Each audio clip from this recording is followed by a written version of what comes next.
Hello, hello, and welcome to Temple of the Fallspot, where our decks are not optimized, but our plays sure as heck are fun. I'm Andy. I'm Bruce.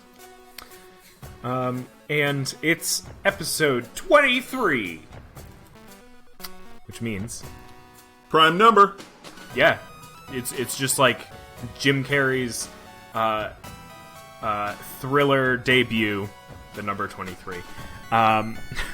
Yes, this is going to be a prime podcast, let me tell you. Which means it's that time of season where we bring to you one of our handy decks off of our bookshelf of deck boxes. I'll come up with a snappier title, I'm sure. And this time around, it's my turn. I have brought to you all, for show and tell, my Raff Capashen deck. That's right, we're rolling uncommons here. Raff Capashen, for those who don't know, is 2 white and a blue for a 3/3 flyer. And he says, you may cast historic spells as though they had flash. I think that's it. He also has flash himself. Oh, he also has flash himself. Yeah. Thank you. I wasn't looking at the card. No. Historic spells was a Dominaria thing. It includes artifacts, legendaries, and sagas. So you can play those as if they had flash, which is pretty neat. I bet the folks at home can take a wild guess what this deck is mostly filled with. I would hope so. I mean, you can go check the link just Yeah. to confirm your suspicions, but let me tell you, you're not going to be disappointed. So, a little backstory for this deck. Those who have listened to, I think probably our first episode, will remember a story of me going to my first pre-release and strapping some On Sarah's Wings onto Traxos, Scourge of Krug, and beating face with it. And I wanted to do that again and again and again. And, well, it's really hard to do the mono brown thing, colorless, to get an On Sarah's Wings in. It is. So I figured I'd at least put in white, and then figured I'd throw in some blue. And when I saw Raff Capashen in my pile of Dominaria pre-release cards, I was like, hey, you know what? This'll work just fine. Because then I can flash in Traxos at the end of turn. For those who don't remember, he's a 4-mana 7/7 that doesn't untap on your untap step. But he untaps when you play historic spells. So that's pretty cool. So, Andy, does that mean that or this deck is more of a hit with a hidden commander? Like, absolutely. Traxos is the real commander? Is that what you're saying? Yeah, kind of. Traxos is kind of the hidden commander of this deck. There was a lot that was brewed around Traxos himself, and then I kind of I didn't have enough for a deck, so I decided to go the Raff route. And it was just like a lot of historic spells, which are pretty sweet in EDH. You're going to play a lot of artifacts. You're going to play a lot of legendaries. It's easy to fill up a deck with those things. Right. I think the first include after Traxos himself was, obviously On Sarah's Wings. Because it was a legendary enchantment, you can also flash that in, and it gives Traxos Vigilance if you put it on Traxos, and it will untap Traxos because it's legendary. And after that, a lot of artifact recursion. This was also kind of a reason why I went into blue as well as white, was because I had the cards... no, it's not even in here. Forget I said anything. There's Ritual of Restoration, which is a white sorcery. It's 1 white to return target artifact card from your graveyard to your hand. There's also a blue one that does it, which is apparently not in this deck. That's Reconstruction, I think, is the one you're thinking about. Yeah, Reconstruction. At one point, I had it in this deck. I was going to say, because I've seen it in your deck. So either it's come out or it's been added since we've seen this. From there, it was a lot of adding of things that made my artifacts cheaper or stronger. So like Chief of the Foundry, Foundry Inspector. I put in Voltaic Servant, which if I don't have a way to give Traxos Vigilance, Voltaic Servant gives it like pseudo vigilance by untapping it at the end of the turn. Workshop Assistant brings it back to hand. A lot of just kind of basic artifact creatures that you'd find in a lot of mono brown decks. You got Mirror Battlesphere, Metalwork Colossus. Metalwork Colossus is fascinating because if you have, Metalwork Colossus is a 10/10 that costs it costs 11, but it costs X less to cast, where X is the total converted mana cost of non-creature artifacts you control. So with Raff out, you get a cheaper Metalwork Colossus at flash speed, depending on also the artifacts you have out. Yeah, so it was just kind of built from there, and then I went into more of the non-creature artifacts. Ashnod's Altar, just kind of to give it a bit of a boost on... if I'm taking my artifacts out of my graveyard anyway, I can put them into my graveyard if need be as well. Got my Signets. So I have a question. Yeah. What's the story with Sisay's Ring? Sisay's Ring.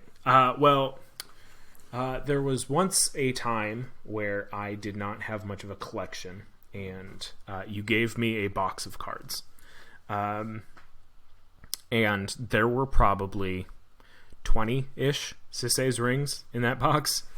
And after, looking at the card, sure, it costs 4, but it gives you 2. Mm-hmm. So, to be fair, if you... just real quick, for the audience who haven't had the opportunity to play with Sisay's Ring, it is Soul Ring.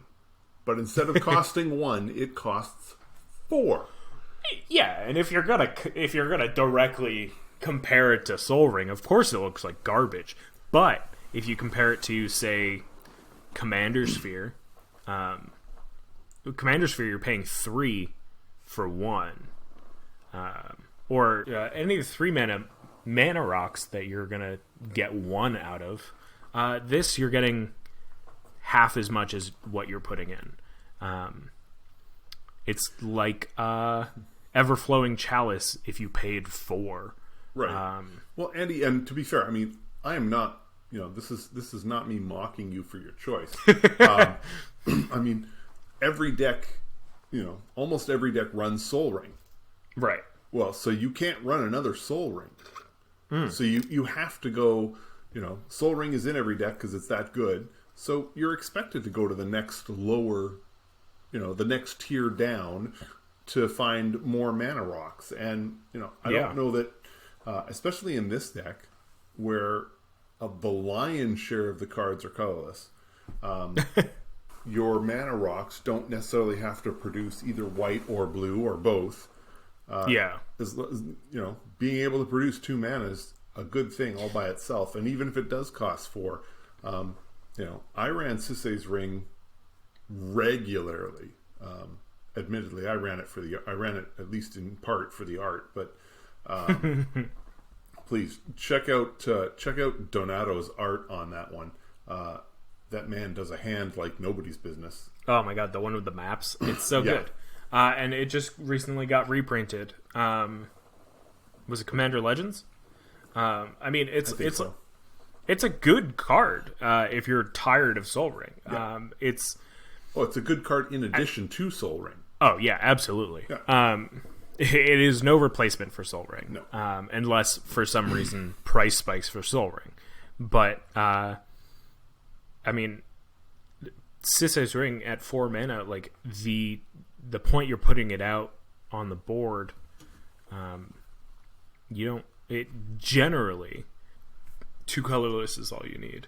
I have Godpharaoh statue in here. I got it out once. It's a bit of a pain to all of your enemies, opponents. So I might be taking that one out, but it helps with Metalwork Colossus. I've got Immortal Sun, which is pretty great.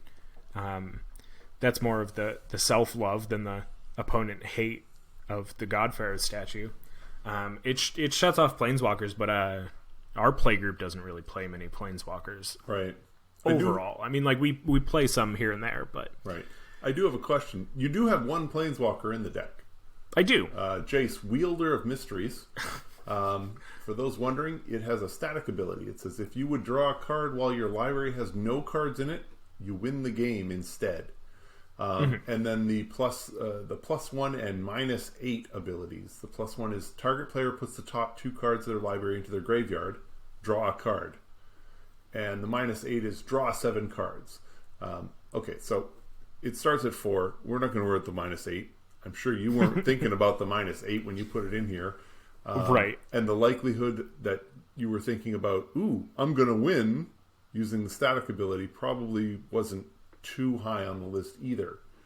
But a +1 that says target player does something and then draw a card. I mean, hey, you can get somebody else to mill something and then you draw a card. Yeah. I think it was partly that.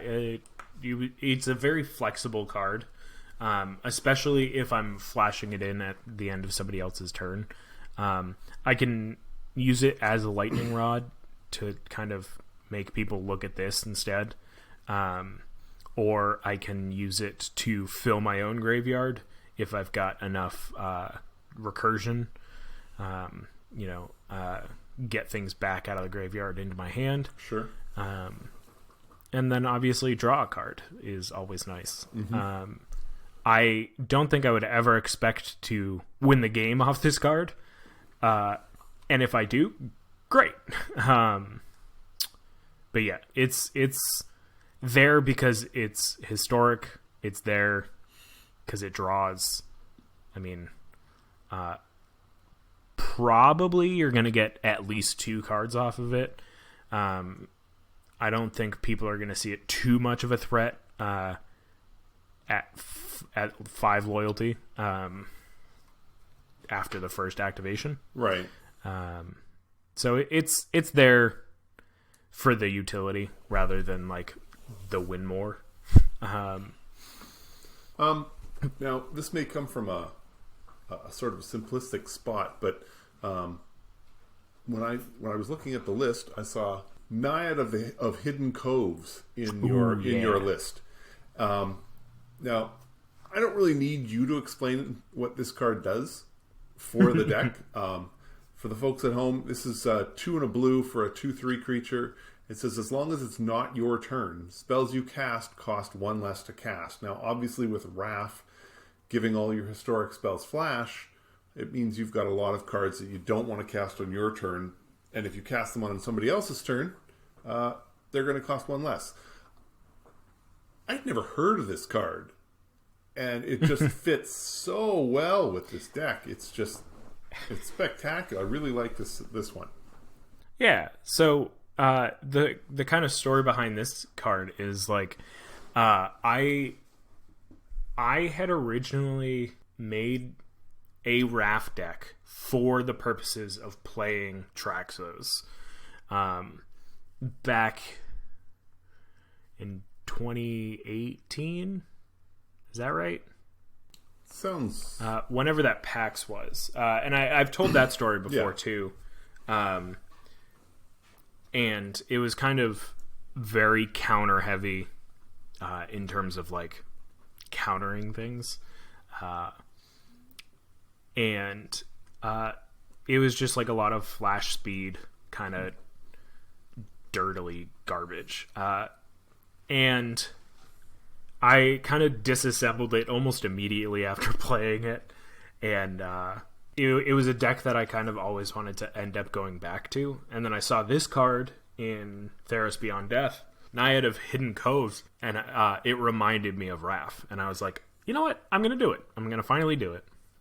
And Nice. so I finally, when the pandemic hit and we were all quarantined, I decided to revisit this deck as you and our play group kind of started playing Commander on Tabletop Simulator. I was like, you know what? It's a great time to just kind of throw some cards together, see how it works before committing too hard. Because, I mean, if anybody knows anything about me, it's that I rarely play blue. I think it's this deck, and I've got blue in my Muldrotha deck, which I was trying to purposefully power down, and that is just a value engine that goes nowhere type of thing. That is a good deck for stalling games. But you can kind of see I kind of go out of my comfort zone in terms of budget, honestly. But I think most of it kind of comes in the lands.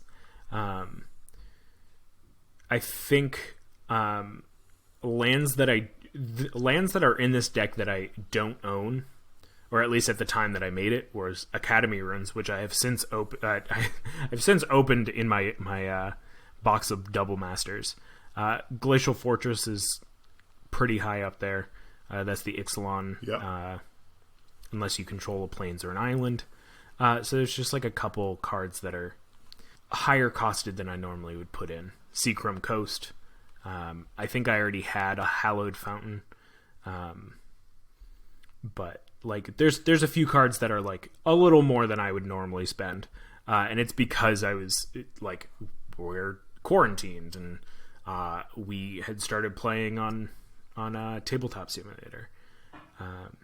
Right. So I was essentially using proxies, which, great. Yeah.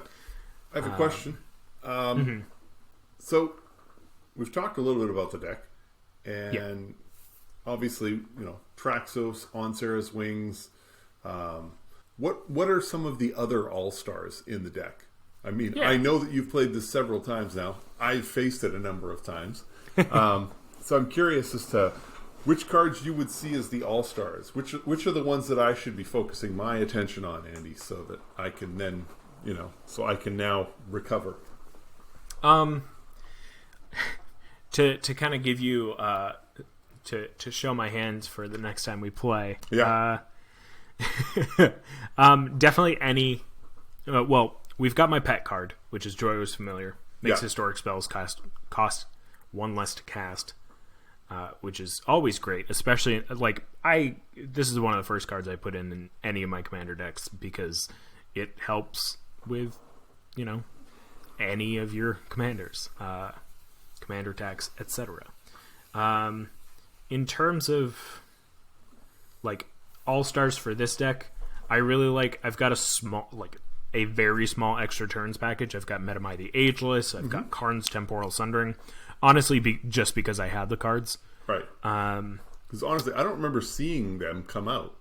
I don't remember the last time you got a chance to do multiple turns with this deck. Last time we played, Okay. I got Karn's Temporal Sundering. Nice. Last time I played this deck, I got Karn's Temporal Sundering to come out, and it was great. Teshar, Ancestor's Apostle. Honestly, it's a great card. I mean, any mono white player will tell you it is a great card. If I was ever to consider dropping blue, Dana the Capashen Paragon would be the leader of this deck. Hands down. I would get rid of the blue, add in a bunch of equipment for some sort of Voltron type style deck. That said, there are 2 equipments and 3 auras in this deck, so she doesn't do a lot, but she's great because she's got First Strike, Vigilance, and Lifelink. Just all great. All three are excellent white abilities. And, between that and the fact that I have Gerard Capashen, I've got the whole family. It was just kind of like, I need to do this. Surprisingly, don't have the Weatherlight in here, but you know what? Maybe I would drop the Immortal Sun for that, because Immortal Sun is expensive. It is, but it's usually well worth it. Yes. Kind of a secret tech here. Time of Ice is amazing at flash speed. Play it at the end of somebody's turn, or play it at the end of the person before you use turn, and then it ticks up at the beginning of your turn as well. So and then get the first, you get 1 and 2 virtually right after each other. Exactly. Same with Antiquities War. Antiquities War is generally just a fine card, but if you get those first 2 chapters right away, you get to look at the top 10 cards of your deck. You get 2 artifacts into your hand. So, I mean, honestly, like, sagas are amazing things. Something that I don't see played enough is soft removal, like Law Mage's Binding. It's essentially a 3-mana arrest at flash speed. And I mean, with Daneth out, it's just white and a blue. For those who don't know, Law Mage's Binding is 1 white blue flash enchant creature. Enchanted creature can't attack or block, and its activated abilities can't be activated. A handy follow-up to Law Mage's Binding. There's another aura out there. It's called Curse of Chains. Now this one's a little harder to find. I think it's a little more expensive. It's from Shadowmoor. It's an aura. It costs 1 and a hybrid white blue, and it says at the beginning of each upkeep, tap enchanted creature. Whoa! So this prevents creatures from tapping for mana, because they would have to tap on their upkeep, and then they have to be able to use the mana instantly. So that rarely happens. It says on each upkeep, so even players that are running Seedborn Muse are not getting help, is this thing's going to re-tap it on every upkeep. Right. So it's... and it's going to... Wait, wouldn't that... This would trigger and resolve before Seedborn Muse, though, wouldn't it? Maybe. Or no, I don't know. Either way, I mean, I'm not looking at it so much as to go after the Seedborn Muse player. It was a way to just lock somebody down. Yeah, that's pretty sweet. So with Danitha, it's just a white or a blue, right? So, and if you look over to my instance, you'll see that I have a handful of counters. Sometimes you just got to play them, especially where this deck kind of lacks its own protection. In the instance, for the most part, I've got 13 instants. I'd say 8 to 9 of them are either removal by counters, removal by removal, like Generous Gift or Disenchant, or Swords Plowshare, Settle the Wreckage. But also protection by things like Unsummon, blinking things back to your hand. Which,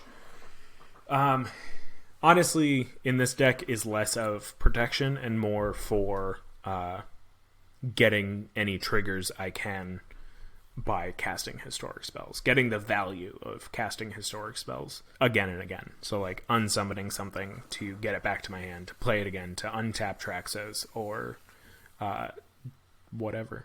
Right.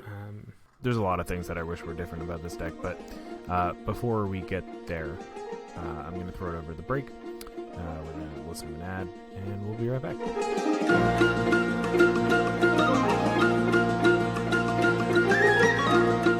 This episode of Temple of False Pod brought to you by Port Town. When you hear Port Town, you might think of yachts, friendly people, open, clean air, bustling commerce. But here on Innistrad, you'd be wrong. Located in some dense fog along Nephalia's coast, Port Town haunts its citizens with the worst kind of terror. Its other citizens. Port Town. When you're looking for skeevy, when you're looking for slimy, when you're looking for dirtbags, assassins, murderers, you come to Port Town. Now back to you guys.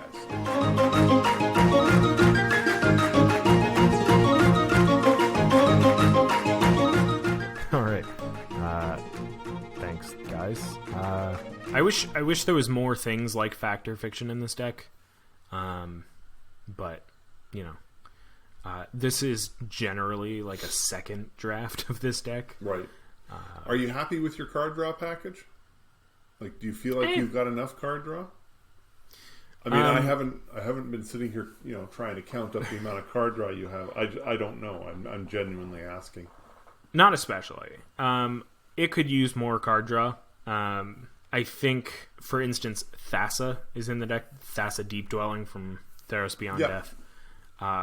She doesn't do a lot. She blinks things, or she flickers things at the end of your, or at the beginning of your end step, but that's not super helpful in this deck because Traxos, for instance, is a cast trigger rather than an enter the battlefield trigger.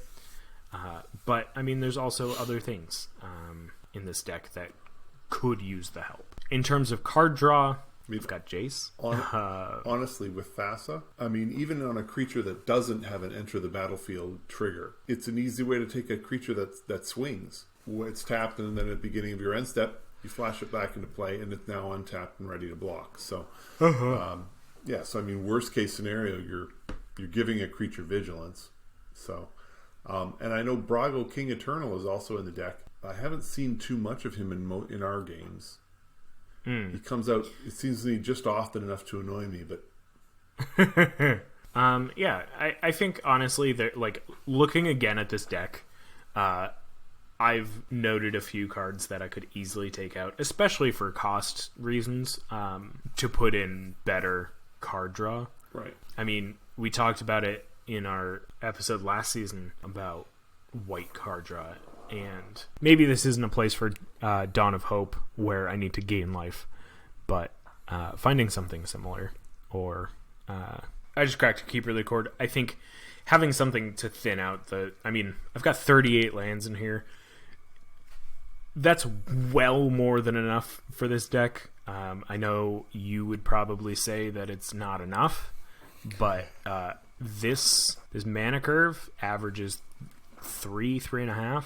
Yeah. And vastly drops off after 4. Yeah. But, you know, it's a lot of low to the ground, try to do the thing type of stuff. So to thin out any of the lands would be that when I do draw, I kind of ensure that it's a little better than pulling a Temple of Enlightenment on turn 6. Like, nobody wants a tapped land on turn 6. Right.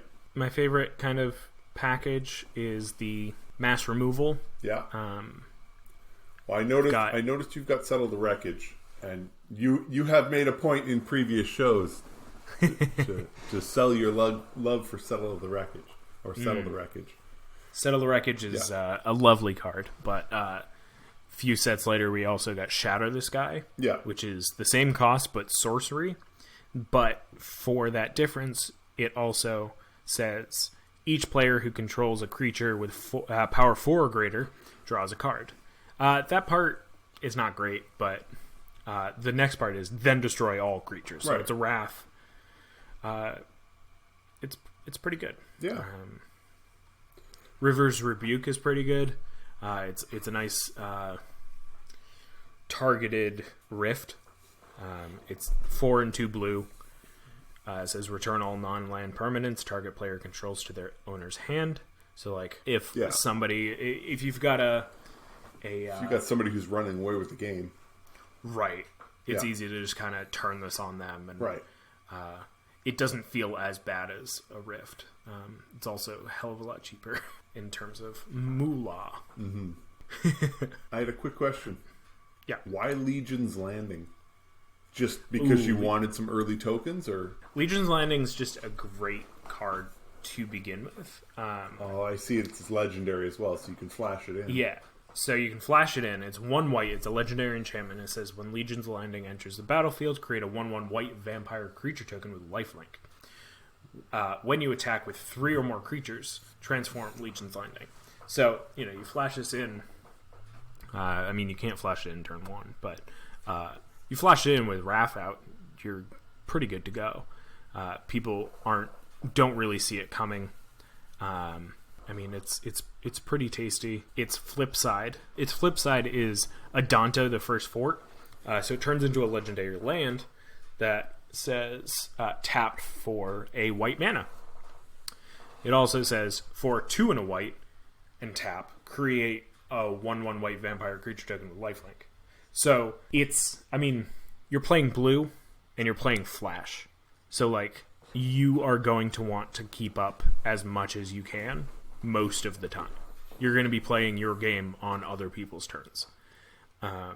I've always wondered about Adonto, the First Fort. I was never sure if I really wanted to pay 3 mana for a 1/1. So, the nice thing is that it has lifelink.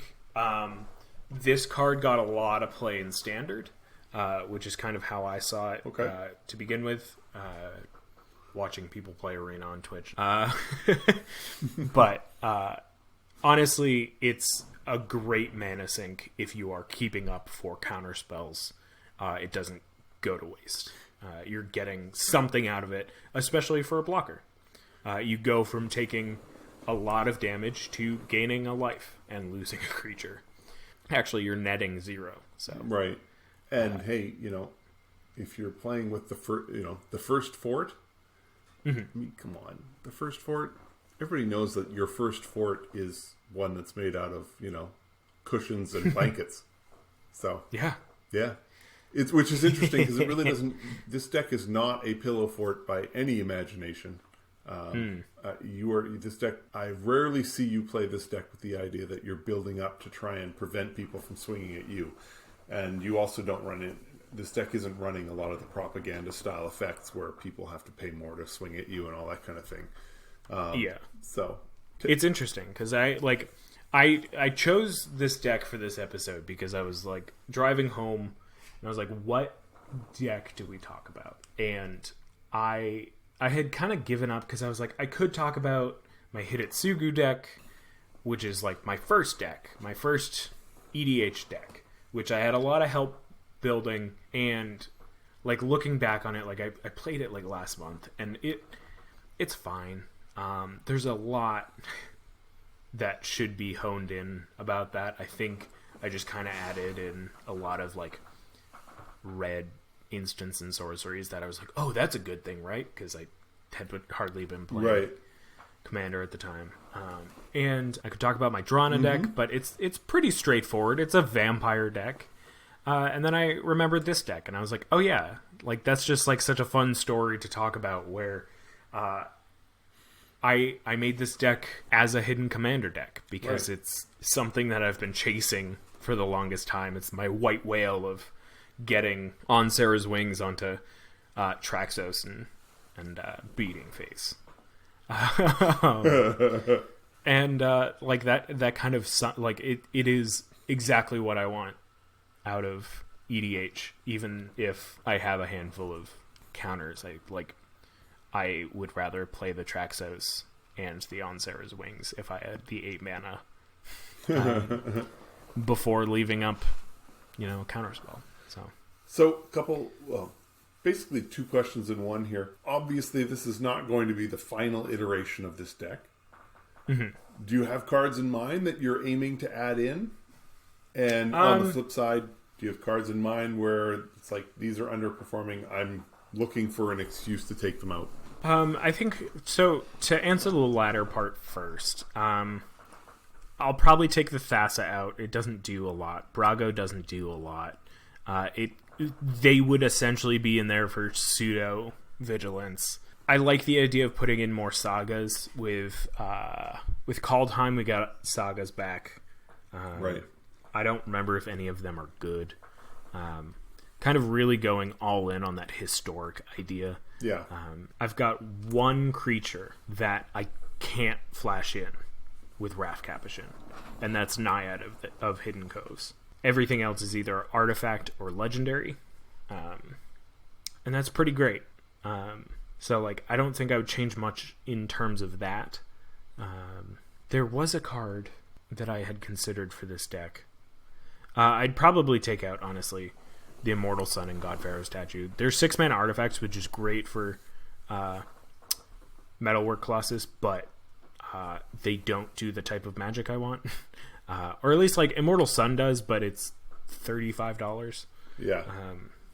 I was just taking a quick peek, and for Call Time, there's a card, there's a saga. It's The Raven's Warning. Chapter 1 is create a 1/1 blue bird creature token with flying, gain 2 life. Chapter 2 is whenever one or more creatures you control with flying deal combat damage to a player this turn, look at that player's hand and draw a card. And Chapter 3 is you may put a card you own from outside the game on top of your library. Kind of interesting. There's another one as well, but however, that one revolves around the foretell mechanic, so unless you're looking to make some significant changes to your deck, that one's not going to be as exciting. But it's interesting. There's definitely stuff out there, and all kinds of cards. There were a lot of cards from Commander Legends that I'm looking at now. Okay. That generally, to kind of add in more card draw and kind of make the game a little bit more exciting. Right. You've got the 2 courts. You've got Court of Cunning and Court of Grace to add in the Monarch mechanic. Yeah. Court of Grace also gives you tokens to kind of help chump, unless you're the Monarch, and then you get 4/4 Angels. Archon of Coronation's pretty sweet. It's a 5/5 for 6 flying. When it enters the battlefield, you become Monarch. As long as you're Monarch, damage doesn't cause you to lose life, which is crazy. Very nice. It also says when a creature deals combat damage to you, its controller still becomes the Monarch. Canal Carrier, which is from Conspiracy 2. Take the crown. Take the crown. Enter the battlefield, become Monarch. Yeah. When it and another creature attack different players, it can't be blocked this turn. It's pretty sweet. Yeah. So like adding in the Monarch always is a fun idea, but definitely in this deck where I don't really have much card draw, I think that's probably where I would go next. Maybe honestly going more enchantment heavy. So like the 2 courts are great. I unfortunately can't flash them in, but and then there's the new Pauper staple, Fall from Favor, which is a common from Commander Legends. It's for 2 and a blue, enchant creature. When Fall from Favor enters the battlefield, tap enchanted creature, and you become the Monarch. Enchanted creature doesn't untap during its controller's untap step unless that player is the Monarch. Nice. So, like, that's real cool. But yeah, I think that's where I would end up going with this deck. Sorry. Very well... big round. Big detour, that's the word. Big round. But, yeah. Do you see any cracks in this foundation? Not particularly. I think the key to playing this, like every other deck that runs a significant amount of blue, is you have to be playing it 2 or 3 turns ahead. You know, if you're going to be running counter spells, you need to be keeping in mind what are the kind of spells that I actually want to counter, because you want to know that. You want to sort of have that in your head before people start playing stuff. Because if somebody plays something and you have to say, wait a second, then either they know you have the counter or they know you're bluffing. Well, it just, if at that point you look at it and realize, oh, yeah, no, this card isn't really going to bother me that much. So you just say, go ahead. Well, everybody's kind of put on notice. Now, sure, like I said, you could be faking, but practically speaking, everybody knows you're not. So now it's like, okay, does Andy have 2 mana up for the counter? What kind of counter is it? Is it just non-creature, or is it just creatures, or is it just a straight up counter spell? What does he have that's going to make this happen? But they still know it's there. So it can alter the play a little bit. But you have to know that. You have to be thinking those few steps ahead. And with this deck, it's not just the counters, it's the flash. You don't want to pass your turn with 5 mana up and then realize, you just passed, and, with the idea that you were going to play, that you want to play this enchantment, and then realize that enchantment in particular is not historic. So you're stuck. Just little things like that. So you want to sort of work out your plans for the next 2 or 3 turns before you get too far in. So other than that, I mean, I've seen you play this deck to great effect.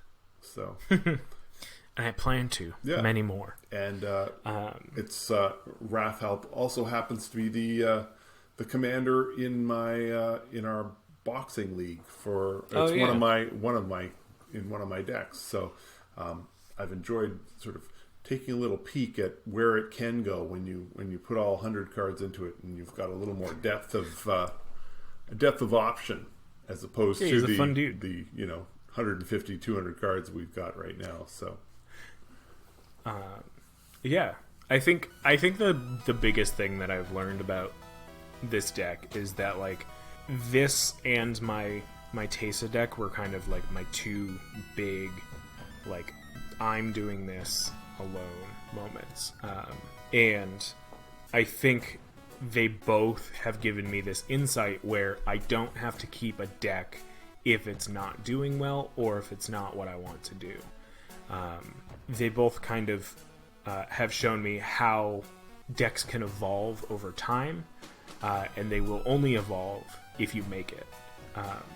If you make time for it, if you make the changes, if you are understanding what is going well, what is going poorly, and what is going to plan. Because to plan doesn't necessarily mean good or bad, with at least how I play. Right. And so it's fun to see how these 2 decks specifically have been evolving since I first made them. So that I don't have to feel bad when I play them. But I think that's going to do it for us. I think so. Thank you all so much for listening to me ramble about a deck that I've had in the making for 3 years. And if you want to make any suggestions, reach us on Twitter. We're falsepodmtg, or email us. We're falsepodmtg@gmail.com. Thank you again so much for listening. We are Temple of the Falsepod, where our decks are not optimized, but our plays sure as heck are fun. I'm Andy. I'm Bruce. Have a great night, and may your 5th land be the Temple. Bye!